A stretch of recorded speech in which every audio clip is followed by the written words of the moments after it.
Joining me now to dig in a little bit further, Alabama Senator Tommy Tuberville. Senator, your reaction to what we're seeing from China right now, aggressive actions here. You know, they threatened, they warned, whatever you want to call it. Nancy Pelosi's gone, and they are now taking their aggression out on Taiwan. Your thoughts on how this could escalate? Well, this has been planned, obviously. We knew this was coming. It's not something that just happened.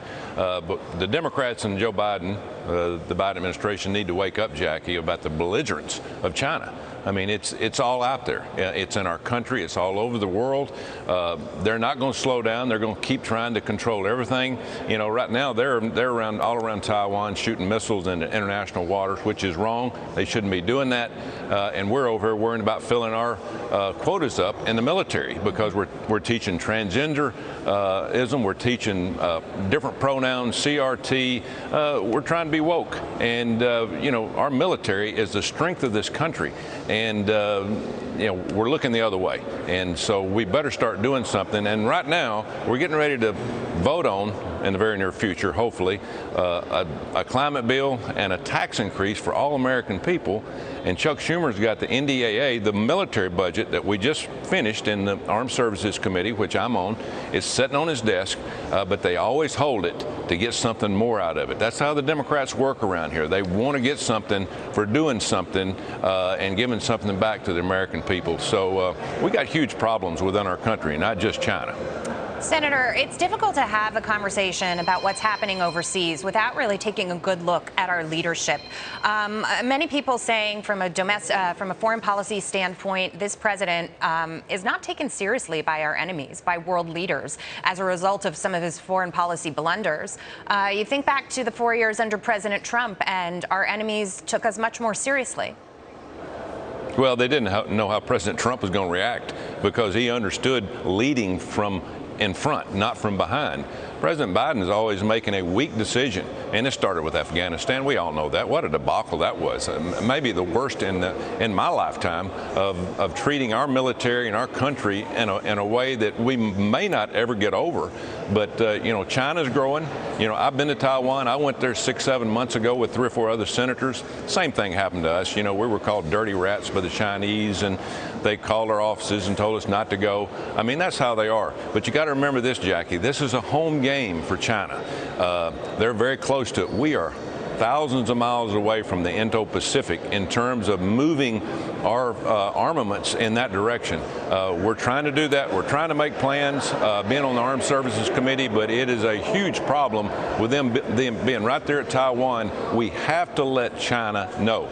Joe Biden has to be the guy to let China know, do not cross this line. He said it once, he tried to back off of it, but we got to keep pushing that narrative that we will stand up for Taiwan.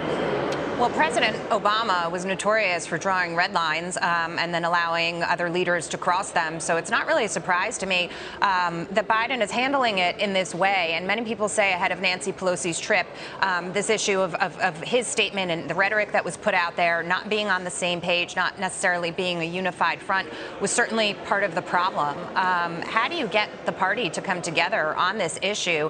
You know, even Nancy Pelosi going over and not asking any Republicans to come with her indicates that there's some division here at home. And so without being unified in that way, how do we send that message abroad? Well, we can't do it the way we're doing it. I learned in my former profession of being a coach for 40 years, organization is a key to winning. We have no organization in terms of everybody being on the same page. Now, we should have, and we'll always have, problems in terms of Democrats, Republicans, and how we handle the economy and certain things. But when it comes to national defense, everybody has to be on the same page. We have to buy in, the Democrats with the Republicans, and on Armed Services Committee now, that is the most bipartisan committee that I see up here. We work well together. We understand the problems. We understand what the military has to have to be successful. But then you have the White House talking out of the side of its mouth. You have a few other Democrats that are doing the same thing. We have to be united as one. And if we don't unite as one, over a group that is well-funded, China. They're doing everything they possibly can to outrun us in terms of nuclear weapons, ships, armaments, in space. I mean, it's a race. It is a race right now, and I will tell you, we're behind. We've got to catch up, and we've got to get everybody on the same page. That's the key to winning this whole thing. And I go back to your previous point that Schumer isn't making a move on defense spending at a time like this when they're trying to push their spending bill through. That obviously is the priority right now. Just in the last moment that I have with you, Senator, there's a lot of issues when it comes to China, and you are leading a call for an investigation into some of these stock trading apps, these Chinese-based apps, Weibo and Moomoo. They've got ties to the Chinese Communist Party. We are constantly talking about, intellectual property. We're talking about infringements with respect to data mining and information. Tell me a little bit about the work that you're doing.